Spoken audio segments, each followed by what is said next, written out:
Sir, ಆನೇಕಲ್ನಲ್ಲಿ ಹೊಸದ ಒಂದು cricket ಗ್ರೌಂಡನ್ನು ನಾಳೆ CM ಶಂಕುಸ್ಥಾಪನೆ ಮಾಡ್ತಿದ್ದಾರೆ.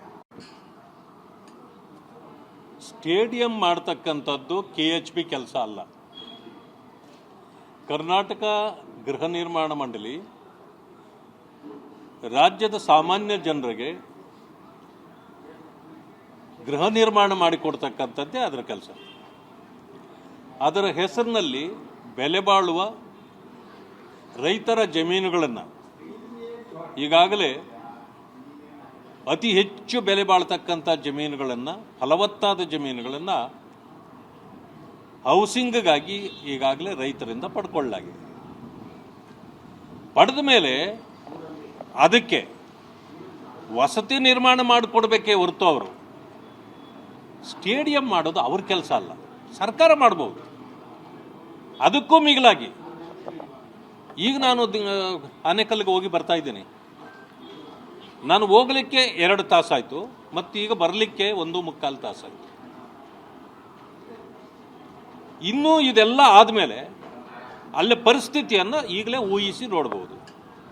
ನಾನು ಹೇಳ್ತಕ್ಕಂಥದ್ದು, ನೀವು ಏರ್ಪೋರ್ಟ್ ಮಾಡೋದಾಗಲಿ ಅಥವಾ ಈ ಸ್ಟೇಡಿಯಂ ಅಂತ ಮಾಡೋದಾಗಲಿ, ಈಗಾಗಲೇ ಬೇರೆ ಕಡೆ ಸ್ಟೇಡಿಯಂ ಇದೆ. ಅಥವಾ ನೀವು ತುಮಕೂರು ರಸ್ತೆ ಕಡೆ ದೂರಕ್ಕೆ ಮಾಡಿದರೆ ಆ ಕಡೆಯಿಂದ ಬರೋ ಟ್ರಾಫಿಕ್ಕು ಬೆಂಗಳೂರು ಕಡೆಯಿಂದ ಹೋಗೋ ಟ್ರಾಫಿಕ್ ಆಚೆಗೆ ಹೋಗ್ತದೆ ಹೊರತು ಒಳಗಡೆಗೆ ಬರೋದಿಲ್ಲ.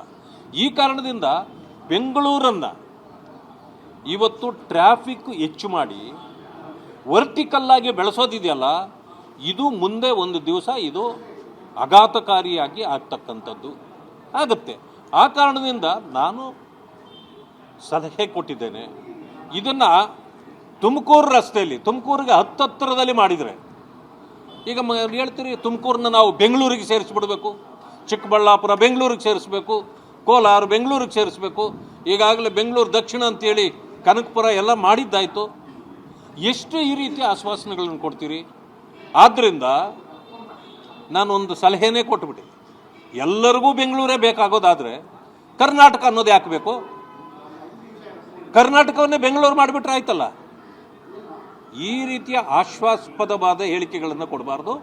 ಆದ್ದರಿಂದ ಏನಿವತ್ತು ಹೌಸಿಂಗ್ ಬೋರ್ಡಿಂದ ನೀವು ಮಾಡಲಿಕ್ಕೆ ಹೋಗಿದ್ದೀರಿ, ಇದು ನಿಮ್ಮ ಕೆಲಸ ಅಲ್ಲ. ಇದು ಬಹುಶಃ ಇದು ಲೂಟಿ ಮಾಡೋ ಕೆಲಸ. ಇದು ನಾನು ಕೇಳಪಟ್ಟಿದ್ದೇನೆ, ಈಗಾಗಲೇ 3,500-4 ಸಾವಿರ ಕೋಟಿ ಇದಕ್ಕೆ ಆಗ್ತದೆ ಅಂತ.